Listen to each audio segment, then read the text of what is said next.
nagseset siya ng trap. Nagseset siya ng trap. Alam niya magsisinungaling itong si Boying. Alam niya nagsisinungaling siya sa umpisa pa lang. Di ba? Nagbabago pa naman ng statement. Di ba? O ngayon, kinonfront siya doon sa kanyang sariling statement. O. Tatalakayin ang ibang mga areas kung pwede, kung saan pwede. Kasi di ba sabi na kanina, non-cooperation. Hindi, we did not cooperate. We did not cooperate. Pero... Isa. Tama ba yun? Hindi ko naalala yung statement. January 2025. Baka Sheng, hindi ba? Po, sinabi ninyo, uupo kayo kasama ng ICC Huli para ka, malaman Balbon. doon sa kanilang investigasyon. Ukol sa libo-libong pagpapatay ng drug war ni Presidente. Po, sinabi ninyo, tama ba yun? Hindi ko naalala yung statement. January 2025 po, sinabi ninyo. January 20, 2025. Sige, sa'yo ka pa.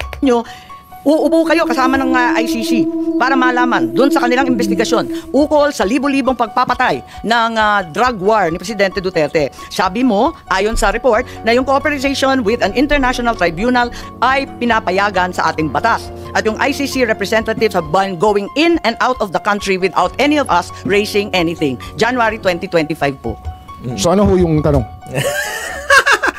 Tinanong na sa'yo, sinabi mo nga yun.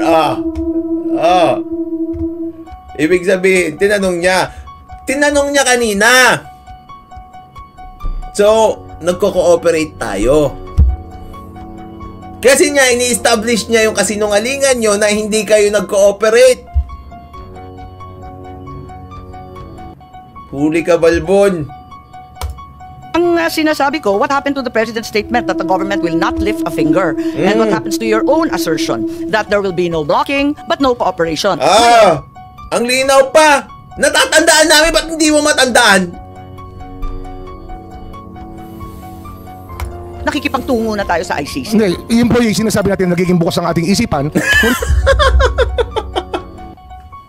So, kanina sarado. Sarado yung isipan mo kanina lang, a few minutes ago. Kasi pinaglalaman mo na hindi tayo nakipag-cooperate sa ICC. Never tayo nakipag-cooperate. Kasi sabi mo, di ba, we will do an arm's length. Meron pa tayong arm's length na sinasabi dyan. So sinabi ni Amy sa'yo, o di ibig sabihin, nakipag-cooperate kayo at arm's length.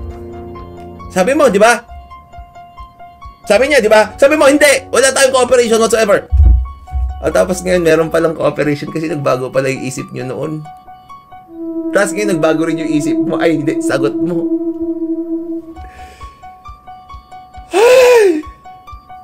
Sabog na sabog ang sagutan. Nakikipagtungo na tayo sa ICC. Hindi, yun po yung sinasabi natin, nagiging bukas ang ating isipan. Pero hindi po natin Iba naman yung pagiging bukas ang isipan at sinungaling. Na sinabi nyo kanina na hindi kayo nakipag-cooperate whatsoever.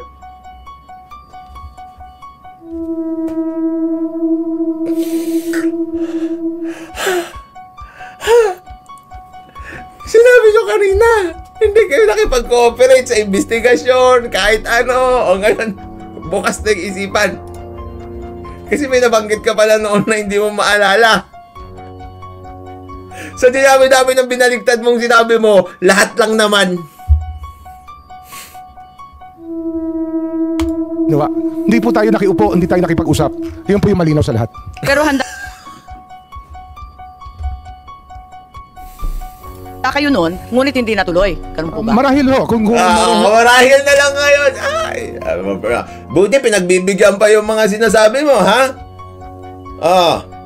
Siya pa nagbigay ng palusot sa'yo. Diba? Hindi natuloy, sabi niya. Marahil ho. Alam mo kung bakit marahil? Kasi baka may nasabi na naman ako noon.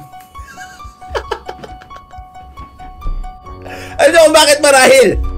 Kasi nga, di ba, sinabi niya, hindi kami nakipag-cooperate. O sino, nakipag-cooperate kayo dito? Sabi niya ganyan.